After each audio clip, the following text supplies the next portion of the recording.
Hey, you see that little welder right there? Cheap, Temu. Look below the video and get a link to it. But one thing I'm going to do is find out whether this ALLPOWERS power station ain't been good for much. We're going to see it with its 2,500 watt capabilities, or claims of 2,500 watts, and 4,000 watt capacity, 90% fully charged. We're going to see what it's going to do on this little welder. Now, as soon as we take a little break, I'm going to show you how I put this longer, heavier cable on here to get a little better response time out of it. We're going to go ahead and set it for a little past 3, about right there. That should be about 2,200 watts. That's a pretty hell of a load. But can the ALLPOWERS handle it? All right. So as soon as I hit an arc, I'm going to get her over here to where she can look at the watt meter on the ALLPOWERS, so she'll see the screen. Come on over here. All right. Kara, don't look at the arc, hon.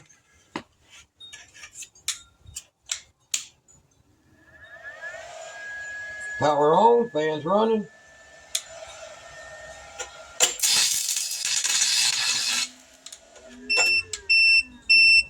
What did it do, Kara? It shut off. What was the watt peak? I couldn't see it. Did your phone see it? Yes. So let's try it again.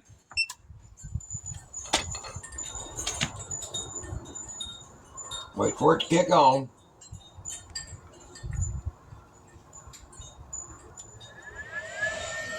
Fans running. Here we go.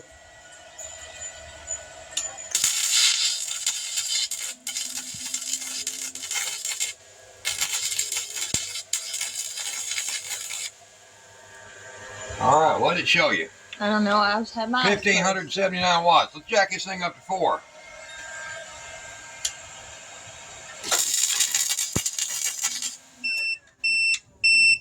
Did it peak out? Yeah. All right. Guys, we're going to be right back. Looks like the ALLPOWERS ain't got the balls for it. And we're going to show you this thing in person.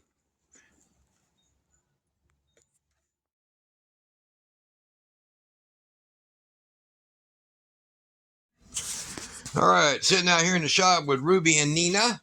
Right, Nina? Whoa. There's them two girls, my little Laverne and Shirley. There's my Shirley and there's my Laverne. They are crazy.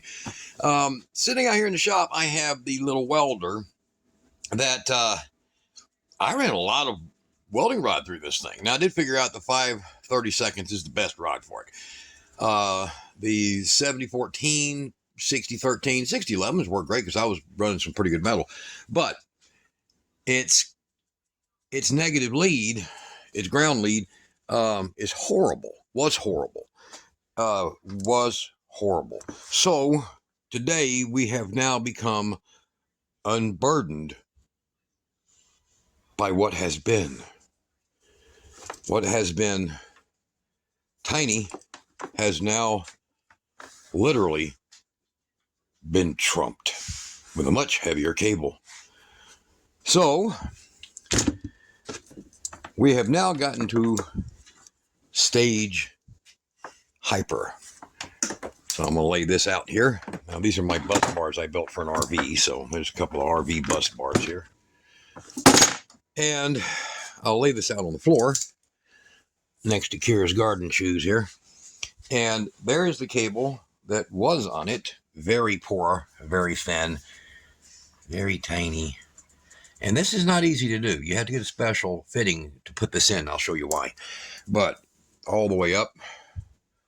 So I ended up 3.5 times the length.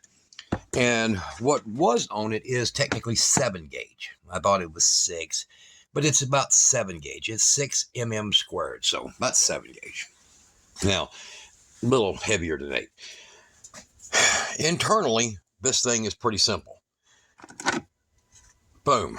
There you go. As you've seen in the thumbnail picture, naked and dressed, you know, that's the reason I did that. So this thing uses heavy lifting MOSFETs inside of it. A big pair of those. 4 total, actually. 1, 2, 3, 4. Down here at the bottom, where the power comes in, it uses a initial rectifier right here. So it's not that complicated of a build. Of course, it has its standard board control options and everything else. You can set the maximum potential right here. So this is your potentiometer, and you can adjust your current right there, or your voltage. I think actually, yes, that's current. So you can adjust your current, and not a wise thing to do. Voltage, however, is set, and it is set at 44 volts. That's what we've done figured out. Yours may differ. This model, 44 volts. DC. It is a inverter welder. Okay, so that's might be what they're referring to. So it's a quasi DC welder, but the little sucker works good. I mean, real good. So now this is where you have to get that cable, and I put some high temperature adhesive around this because it is close to touching all kinds of stuff going up through there, and it secures right here to the joint heat sink. So you have your negative field that's in this heat sink all the way around, and it goes through all these different screws inside the board to make contact to that, and then the rest of the board. And that's how you're getting your ground lead is off of that. So nice, big, long. I don't think it's going to fit in this case that much anymore now, but heavy, plenty of cable, and no more being burdened by a has-been. You see? All right, so pretty simple. I just want to kind of get in here and show you guys how this thing is made, and hopefully nothing got screwed up.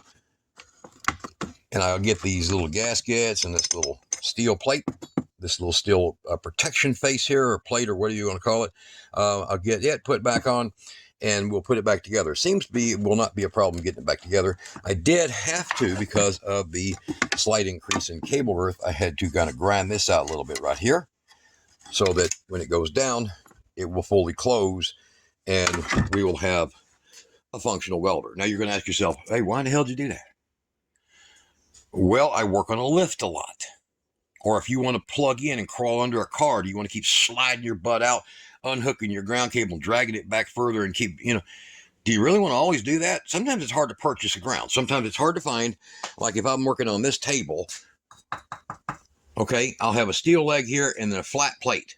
Can't clip onto the flat plate, but I can clamp on the steel leg. So what if I want to go all the way down here and work on something out here? Well, that welder, it wasn't going to go. 3.5, 4 feet, I guess. What was that? 4.5. I think it's 4.5 feet. 1.25 meters. Damn, wasn't long enough. There you go. So now I can set the generator on top of the telehandler, which is a big lift, like a huge extension lift. I can set it on the telehandler, run a single 25-foot cord, power cord, and then clip this off on my work. And as I go back and forth, I don't have to stop, go all the way back, unclip, move down, find another good spot. I can just now have about 15 feet of play. And that was the whole plan. The whole plan was to make this functional. So we're going to take it outside, and I'm going to plug it in, and we're going to see, does it still work? Let's go with it.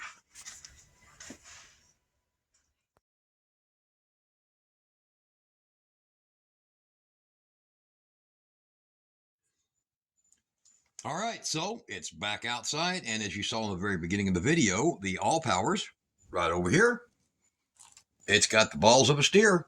Seems to be no contende. So what I'm going to do is I'm just going to show a basic thing that you're going to commonly use one of these welders for. And it'd be like this, just putting a bolt on. So let's kick the power on. You hear the fan kick on. That's that fan you saw in the back. Pulls a lot of air through here. I'm going to pop my hood down, so I'm going to sound a little bit off, but the basic use of this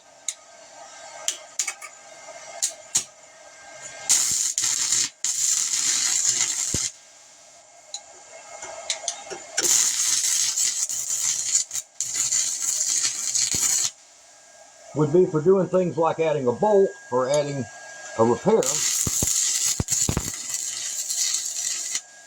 to a job. So say you and your kid, you're working on a go-kart, And this is the job you got to do. Go ahead and turn this thing off. And that's just one of the little 16th 6011 rods I used on there because I've got 1/8 inch plate and a bolt.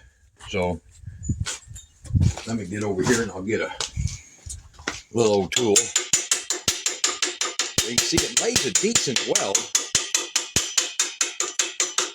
It's not horrible. I didn't do a full weld on it. I just want to show you that it's got the balls to do it. A lot more balls than that ALLPOWERS. And my 5,000 watt inverter had a hell of a lot more balls than this thing does. It fell over. That's all right. So let's go ahead and take that off. And you can see here, not a weak weld. So we'll get a little close up on that weld, sis. Yep. Pretty decent weld, see? So when you look at the fill and the ease of the heat that gets in, it's full penetration on And that. over here is a nice weld.